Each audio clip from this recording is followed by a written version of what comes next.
Telangana high court نے گروکل اسکولوں میں غیر معیاری غذا سے طلباء کے بیمار پڑنے کے واقعے پر شدید برہمی ظاہر کی۔ عدالت نے آج اس کیس کی سماعت کرتے ہوئے حکومت کو ہدایت دی کہ اب تک ریاست میں جن جن اسکولوں میں سمیت غذا سے طلباء متاثر ہوئے ہیں ان اسکولوں کے کھانے کے نمونوں کو لیب روانہ کیا جائے اور ان نمونوں کی ٹیسٹ رپورٹ پیر کے دن ہونے والی سماعت میں پیش کی جائے۔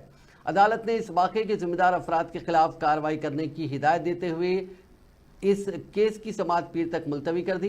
قبل ازیں نارائن پیٹ ضلع کے مگنور ضلع پریشد ہائی اسکول میں غیر معیاری غذا کی فراہمی کے نتیجے میں پیش آنے والے سمیت غذا کے واقعے پر تلنگانہ ہائی کورٹ نے برہمی کا اظہار کیا۔ عدالت نے پوچھا کہ کیا عہدیدار سو رہے تھے؟ چیف جسٹس آلوک آرادھے نے اسکول میں سمیت غذا کے واقعے پر شدید رد عمل کا اظہار کیا۔ انہوں نے پوچھا کہ اسکول میں ایک ہفتے کے دوران غیر معیاری غذا فراہم کی جا رہی تھی تو عہدیدار کیا کر رہے تھے؟ اس مسئلے پر عدالت نے ناراضگی کا اظہار کیا۔